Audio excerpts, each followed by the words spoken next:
Hey guys, Larry here with Creaky Chair Models.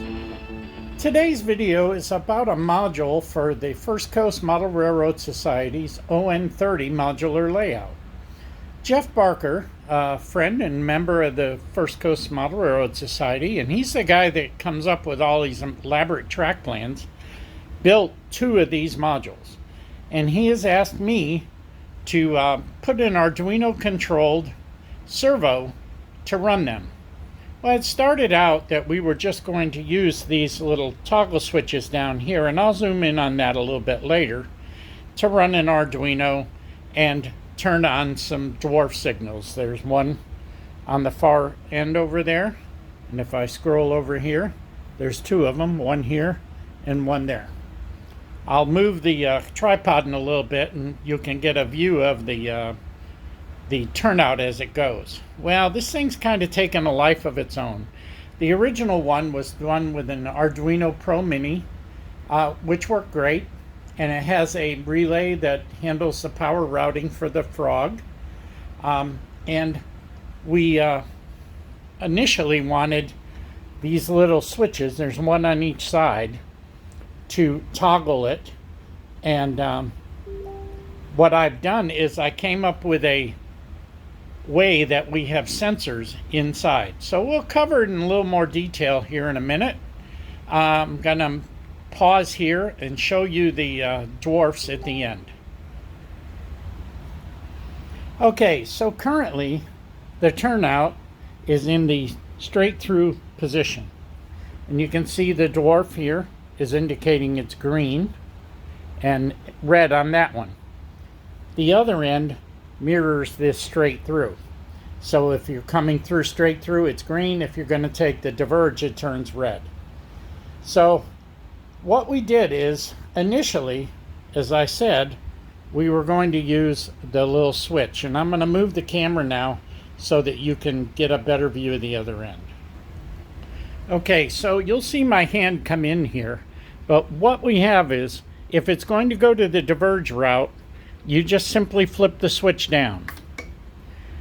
Jeff wanted the servo to toggle relatively quickly. That way, if someone was running late with their train, it moved over quickly.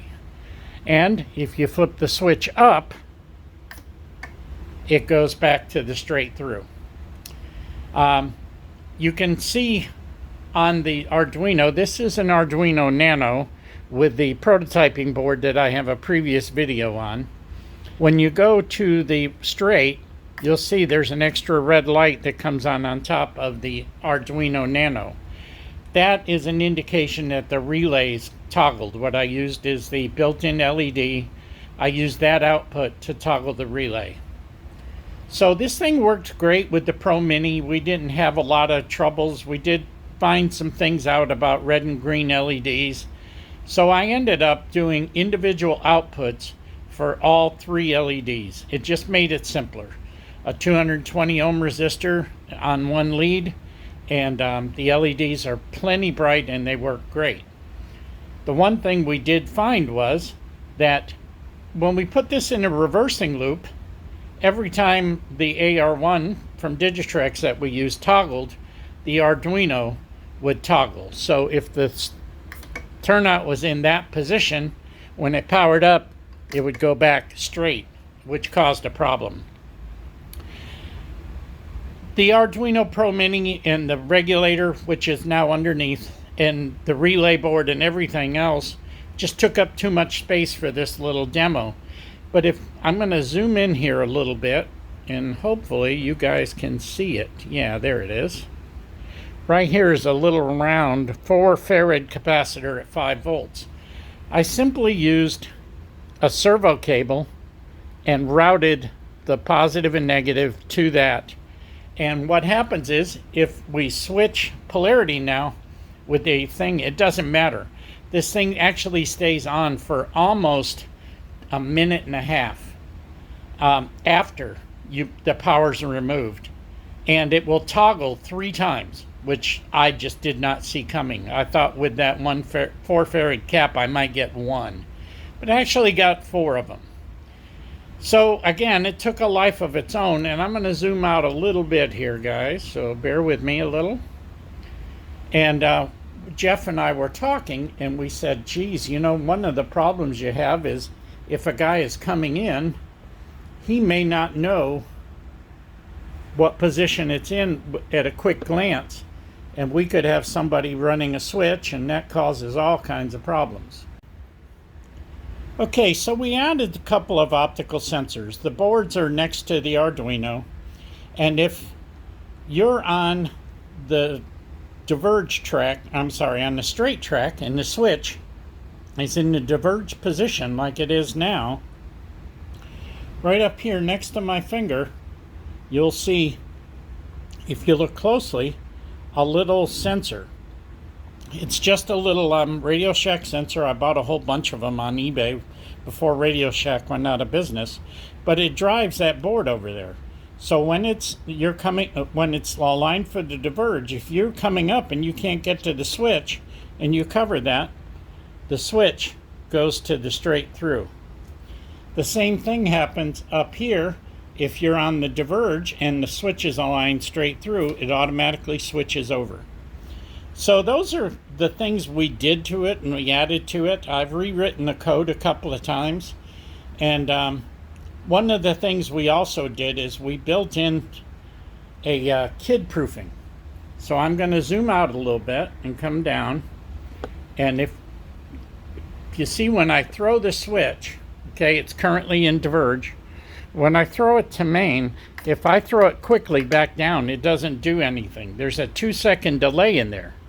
So if I want to go back to the diverge, I have to wait 2 seconds before it'll go. So if a kid comes up and does this, nothing happens.